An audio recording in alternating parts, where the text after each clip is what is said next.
میرے محترم دوستوں، میرے بھائیوں، گزشتہ سے پیوستہ جمعے میں شب معراج سے متعلق بیان کیا تھا اور اس میں واپسی کا سفر باقی تھا کہ آپ صلی اللہ علیہ وسلم ساتوں آسمانوں سے اوپر عرش معلّہ پر تشریف لے گئے اور اللہ جل جلالہ سے شرف ملاقات بھی ہوئی، زیارت بھی ہوئی اور پھر جبرائیل علیہ السلام آپ کو لے کر جنت کی طرف بھی گئے اور جہنم میں مختلف عذابوں کا بھی آپ کو مشاہدہ کروایا اور اس کی وجوہات بھی بتائی کہ یہ لوگ گناہوں میں کن گناہوں کی سزا بھگت رہے ہیں۔ آپ صلی اللہ علیہ وسلم نے فرمایا کہ جبرائیل علیہ السلام مجھے لے کر جنت میں گئے، فَإِذَا أَنَا بِالرُّمَيْصَاءِ امرأة أبی طلحہ، جنت میں نے حضرت ابو طلحہ رضی اللہ عنہ کی بیوی رمیثہ کو دیکھا کہ وہ جنت میں پہنچی ہوئی تھی۔ ان کے اعمال ایسے تھے کہ حضور صلی اللہ علیہ وسلم کو وہ جنت میں نظر آئے۔ پھر آپ نے فرمایا میں اور آگے بڑھا، فَسَمِعْتُ خَشَةً امامی، اپنے آگے میں نے کسی کے چلنے کی آواز سنی کہ ایسا محسوس ہوا جیسے کوئی آگے میرے چل رہا ہے۔ تو میں نے پوچھا کہ یہ کیسی آواز ہے؟ عرض کہ یا رسول اللہ، یہ حضرت بلال رضی اللہ عنہ کے چلنے کی آواز ہے، وہ زمین پر چل رہے ہیں اور جنت میں اس کی آواز گونج رہی ہے۔ زمین پہ چلتے ہیں، کیا مقام ہے اور کیا ان کا مرتبہ ہے کہ حبشہ کے رہنے والے نہ قریشی ہیں، نہ بنو امیہ میں سے ہیں، نہ عربی ہیں، اور صرف کیا ہیں؟ غلام محمد۔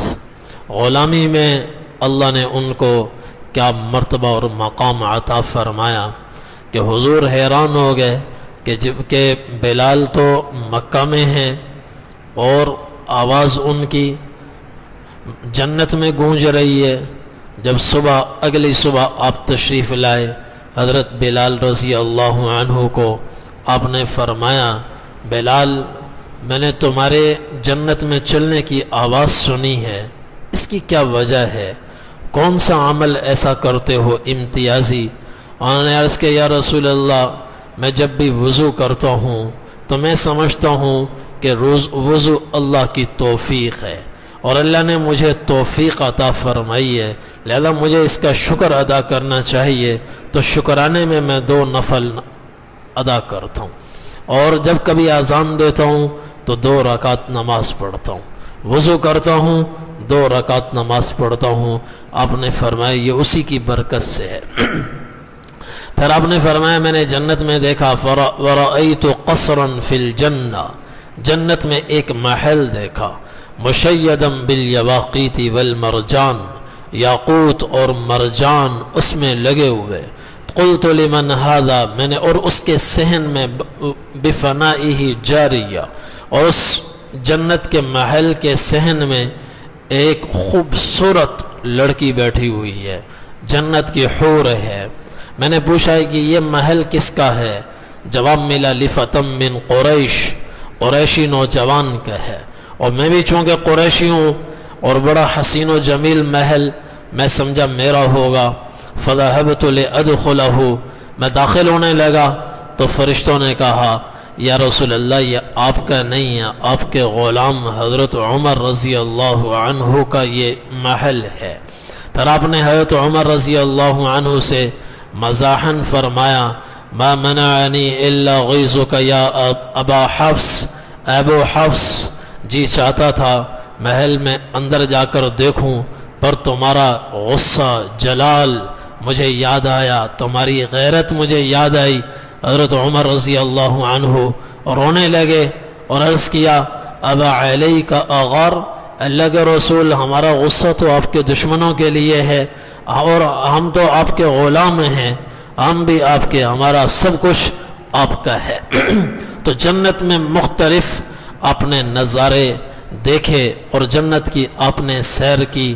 آپ نے فرمایا مجھے جنت نظر آئی اور جگہ جگہ اس میں موتیوں کے محلات تھے، اور جنت کی زمین کیسی تھی، مٹی کیسی تھی، ترابها المسک، مشک کی مٹی۔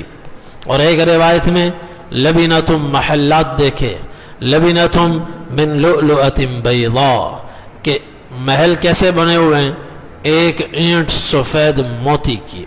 لبنتم من زمرد خضراء، ایک اینٹ ساتھ سبز زمرد کی۔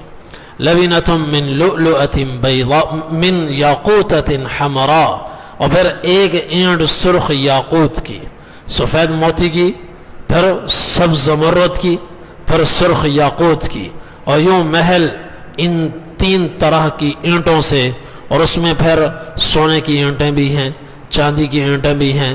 محل تیار ہو رہا ہے۔ ملاطها المسک، گارا کیسا ہے، مشک کا۔ حصباؤها اللؤلؤ، اور سنگریزے پتھر کنکریاں وہ موتی کی کنکریاں۔ اور حشیشها الزعفران، زعفرانی گھاس۔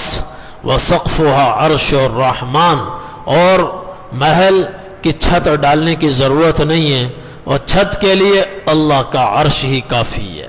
جنت کے محلات کا چھت اللہ کا عرش ہے۔ یہ آپ نے جنت دیکھی۔ پھر جبرائیل علیہ السلام حضور پاک صلی اللہ علیہ وسلم کو جہنم کی طرف لے کر گئے۔ جہنم کا آپ نے مشاہدہ کیا، اس کی آگ کو دیکھا، اور اس میں مختلف گھرے ہوئے لوگوں کو، عذابوں میں مبتلا لوگوں کو آپ نے دیکھا۔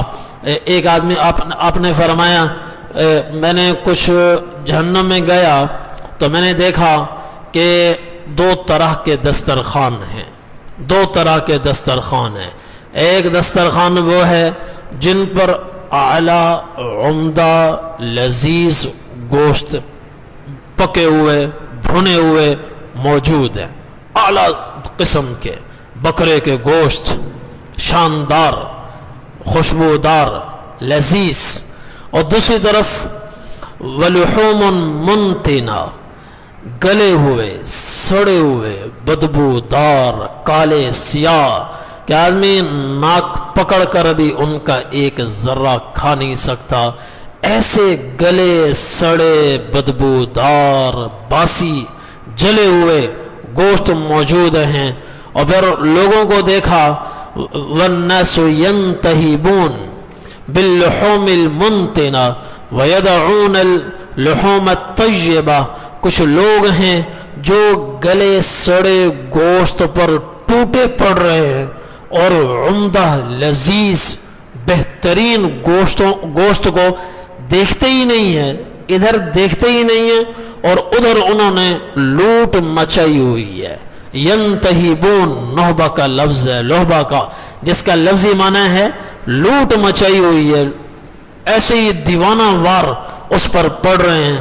حضور پاک صلی اللہ علیہ وسلم دیکھ کر حیران ہو گئے کہ یہ کیسے پاگل لوگ ہیں، نادان لوگ ہیں، جاہل لوگ ہیں، کہ وہ کیسا ان کا مزاج بگڑ گیا ہے، ضمیر بگڑ گیا ہے، طبیعت ان کی بگڑ گئی ہے، عمدہ گوشت ان کو اچھا ہی نہیں لگتا، دیکھنا بھی گوارا نہیں کرتے، اور گندے سڑے ہوئے گوشت کو کھا رہے ہیں۔ پوچھا جبرائیل یہ نادان جاہل لوگ کون ہیں؟ تو عرض کیا یا رسول اللہ ہؤلاء الزنا، یہ شادی شدہ زناکار لوگ ہیں، بیویاں خوبصورت حلال طیب موجود ہیں، ادھر دیکھتے ہی نہیں ہیں، اور گلے سڑے گوشت کے پیچھے، زنا کے پیچھے پڑے ہوئے ہیں، اپنی دنیا بھی برباد کر رہے ہیں اور اپنی آخرت کو بھی برباد کر رہے ہیں۔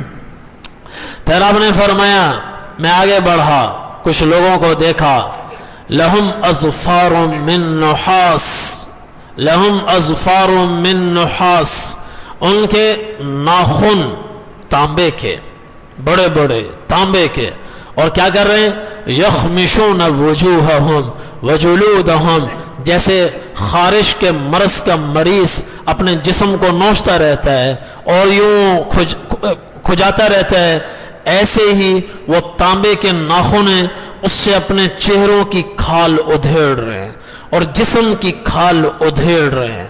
اور حضور نے پوچھا یہ کون ہیں؟ عرض کیا یا رسول اللہ یہ وہ لوگ ہیں الذین یأکلون لحوم الناس ویقعون فی اعراضہم، یہ وہ بدبخت لوگ ہیں جو لوگوں کا گوشت کھاتے ہیں، یعنی ان کی غیبت کرتے ہیں اور ان کی عزت آبرو کے پیچھے پڑے رہتے ہیں، اپنی خبر نہیں ہے، اوروں کے پیچھے پڑے رہتے ہیں، فلاں ایسا ہے، فلاں ایسا ہے، فلاں ایسا ہے، اوروں کے تختے اٹھاتے رہتے ہیں، اوروں کی عزتوں کی دھجیاں اڑاتے رہتے ہیں۔ غور سے سنو، حضور پاک صلی اللہ علیہ وسلم نے ارشاد ممبر پر کھڑے ہو کر ارشاد فرمایا اوروں کی عزتوں سے کھیلنے سے باز آ جاؤ، ورنہ اللہ تمہیں تمہارے گھر میں بیٹھے ہوئے ذلیل کر دے گا۔ اوروں کے بیٹیوں کے پیچھے پڑو گے، اپنی بیٹیوں کی رسوائی دیکھو گے، اوروں کے بیٹوں کے پیچھے پڑو گے، اپنے بیٹوں کی رسوائی دیکھو گے۔ آپ نے فرمایا اوروں کی عزتوں سے کھیلنے سے باز آ جاؤ، ورنہ اللہ تمہیں گھر بیٹھے ذلیل کر دے گا، اپنے گھر میں محلے میں شکل دکھانے کے قابل نہیں رہو گے۔ اس لیے غیبت سے اپنی زبان کو بچاؤ، اپنی عزتوں کو بچانا ہے تو اپنی زبانوں کو قابو میں کرو، کنٹرول میں کرو، کسی کے خلاف مت بولو، کسی کے خلاف مت بولو۔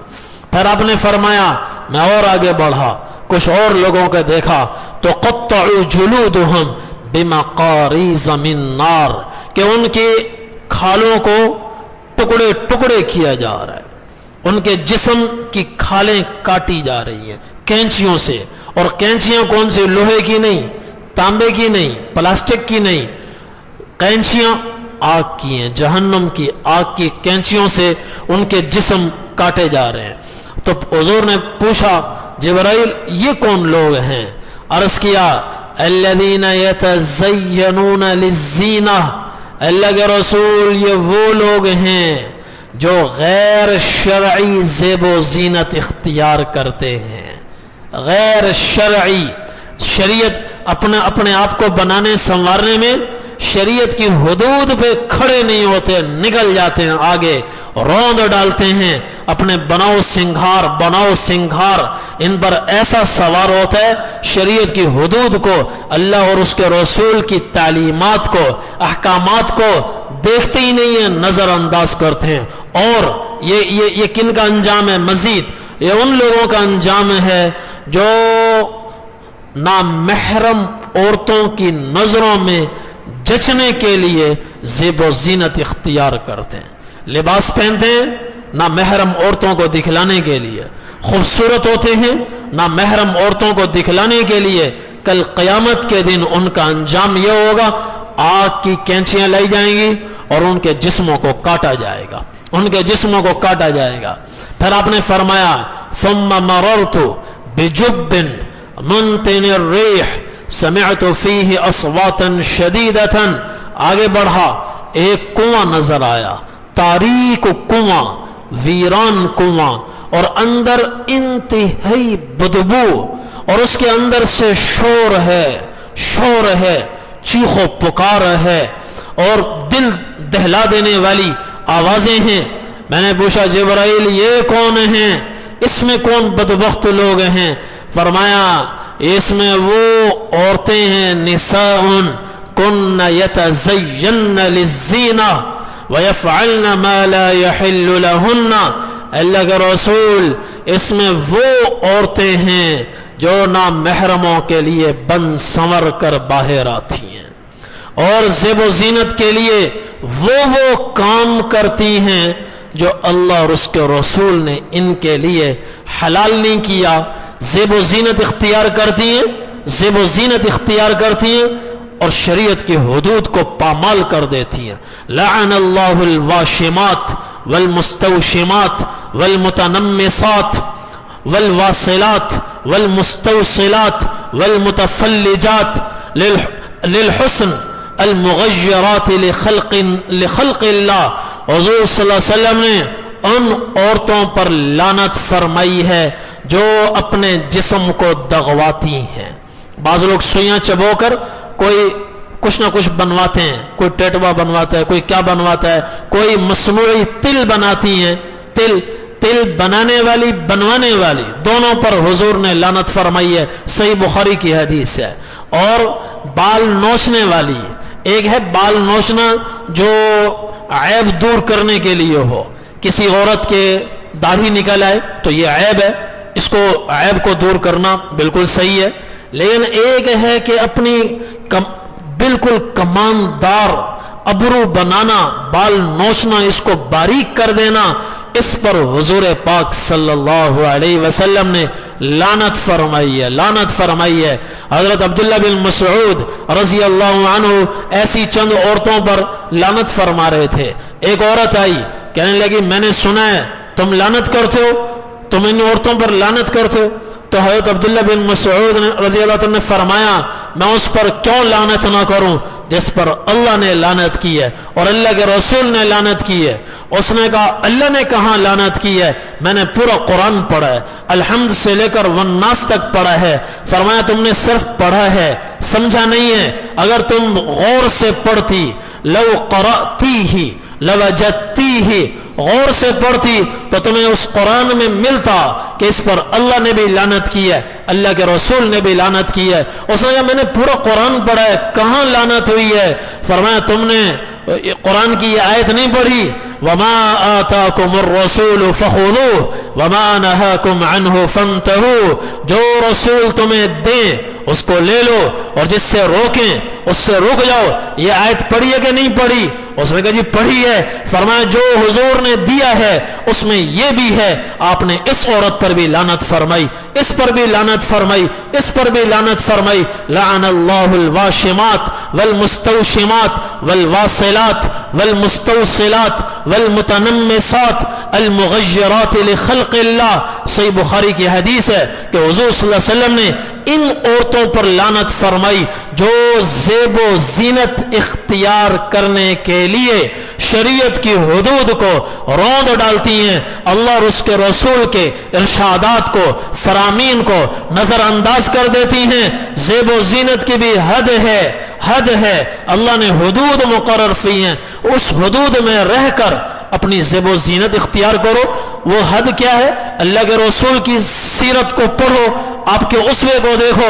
آپ نے سرما لگایا ہے، آپ نے خوشبو لگائی ہے، آپ نے اچھے کپڑے پہنے ہیں، آپ نے بال سنوارے ہیں. من کان لہ شعر فلیکرمہ، جس کے بال ہوں اس کو اپنے بالوں کی عزت کرنی چاہیے، بال سنوار کے رکھنے چاہیے، بکھرے ہوئے بال نہیں ہونے چاہیے. تو یہ زیب و زینت سے اللہ نے منع نہیں کیا، اللہ کے رسول نے منع نہیں کیا، لیکن اس کی حدود ہیں. ان حدود میں رہ کر مرد زیب و زینت اختیار کرنے کے لیے داڑھی صاف کروا لے، یہ کون سی شریعت کی حدود کی رعایت ہوئی؟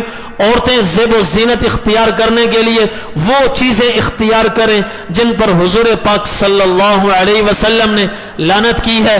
آپ صلی اللہ علیہ وسلم نے فرمایا جو شریعت کی حدود کو نظر انداز کر کے زیب و زینت اختیار کریں گے کل ان کا یہ انجام ہوگا کہ اس ویران سنسان کالے سیاہ کنویں میں ان کو ڈالا جائے گا اور اس میں ان کو عذاب دیا جائے گا جہاں انتہا درجے کا تعفن ہوگا، بدبو ہوگی اور اندر آگ بھڑک رہی ہوگی اور چیخ و پکار ہوگی. یہ ان لوگ عورتوں کا انجام ہے.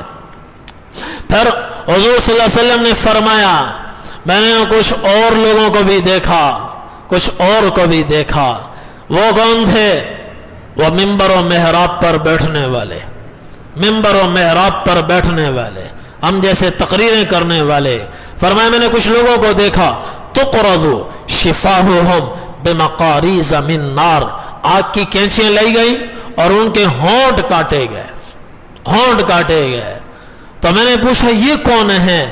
کہ ہم خطباء من اہل الدنیا، اللہ کے رسول یہ آپ کی امت میں سے خطیب لوگ ہیں، یہ وہ خطیب لوگ ہیں جن کے روئے میں دنیا کی محبت گھسی ہوئی ہے اور دنیا کی محبت پڑی ہوئی ہے، اوپر سے بڑی اللہ اللہ کی ضربیں لگاتے ہیں اور دل ان کا کوٹ کوٹ کر دنیا کی محبت میں بھرا ہوا ہے۔